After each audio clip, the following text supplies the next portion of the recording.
The Holy Gospel according to St. John, the 12th chapter. Glory to you, Lord. 6 days before the Passover, Jesus came to Bethany, the home of Lazarus, whom he had raised from the dead. There they gave a dinner for him. Martha served, and Lazarus was one of those at the table with him. Mary took a pound of costly perfume made of pure nard, anointed Jesus' feet, and wiped them with her hair. The house was filled with the fragrance of the perfume.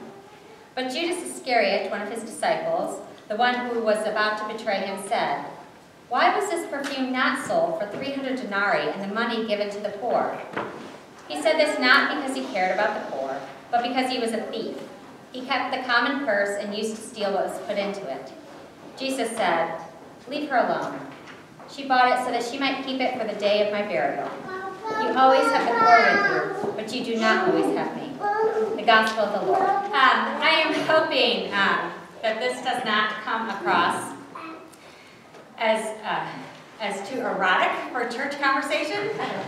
So now I feel like I really don't have to say much to keep your attention, right? But seriously, I hope that this image resounds deeply and is not distracting. My husband and I lead very hectic lives. There are days and weeks that we feel like we are sort of ships that pass in the night. I'm sure that many of you can relate to that feeling. He travels some for work, so sometimes he can be gone easily for a week. And he typically spends a night or two at the firehouse. And as all of you know, I work many nights and weekends. And so there are a fair amount of nights that I miss him.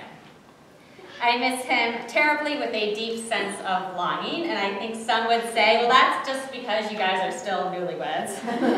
But I hope that that sensation never goes away. But in those times of missing him, and this probably sounds like a total teenage girl thing, I will frequently dig out his large, tattered navy blue firehouse t-shirts, and I will sleep in them, which looks absolutely, utterly ridiculous for any of you who know my husband. He's 6'2", and I am 5'1" without heels on, and so I look like I'm wearing a giant blue dress. However, something about the scent which lingers in it calms me and infuses me with a sense of security and belonging. And he just doesn't feel very far away then. Now, if I'm straight out honest with you, I happen to smell way better than my husband. He has that, guy smell, the dirt, oil, sweat mixed with the Zest body soap smell. But since he's my beloved, I'm okay with the stink of him. Now, clearly, our Bible story tells us that nard was used to prepare dead bodies for burial, which isn't a smell that I would be okay with. I'd want to thoroughly cleanse myself from anything that reminded me of death. But Mary is apparently okay with the stink of death saturating her, which I find so very odd. She lavishly covers herself and Jesus in this smell, yearning to cherish her beloved Jesus for one more intimate, fragrant moment before the sewage of hatred and death washes over him and carries him away. That smell is one that must have lingered in her hair for days. It's not like they got up and took a shower every single morning. Lingered in her hair for days, at least until after the resurrection. While doing a little research for this sermon, I learned that of all of our sensory perceptions, smell is the one that's most directly connected with our seat of emotions, which makes a lot of sense to me. It's no wonder that I want to sleep in Drew's t-shirt. It's no wonder that the aroma of my mom's chocolate chip cookies baking reminds me of warmth and security. It's no wonder that the scent of Johnson's baby lotions evokes that smell of innocence and purity in my subconscious. Our Bible lesson today is saturated also with other smells. It's dinner time at the home of Mary and Martha. All that is associated with meals is sort of wafting through the house. And you can envision those smells. There's smoke from the fire. There's maybe freshly made bread or fish. Possibly a prized animal has just been slaughtered. Because this is a meal like no other. It's a post-funeral gathering where the dead man, Lazarus, is no longer dead. His stench, whether it be of bodily decomposition or of burial oils, also lingers in the air. So this cacophony of smells illustrates the disharmony of emotions contained within that room. There's betrayal and confusion, death, disagreement, there's looming violence, and there's love. All are present at this dinner. And it's into the middle of this that Mary decides now is a good time to anoint her beloved Jesus. And this is what I love about Mary. She doesn't seem to care what anybody thinks about her, except for Jesus. You'll remember that she caught hell from Martha and probably a whole bunch of other people when she didn't fulfill the traditional role of women and slave away in the kitchen the last time they had Jesus over for dinner. Mary is also the woman who belittles Jesus when he doesn't show up in time to initially save Lazarus' life. She says to him, "If you had been here, then my brother wouldn't be dead. But no, apparently you had better things to do with your time." I mean, I added that second part. She doesn't really say that, but if you've read the Bible, you can sort of, hear that thought bubble above her head. And now, even though she has been ridiculed before for laying herself before Jesus, she lays herself before Jesus again with no regard for what other people think. Mary's actions are those of utter devotion, not just sweet love. Mary participates passionately and fully in what has become known as the Passion of Jesus. There's nothing that she wouldn't do for him. I mean, let's think about it.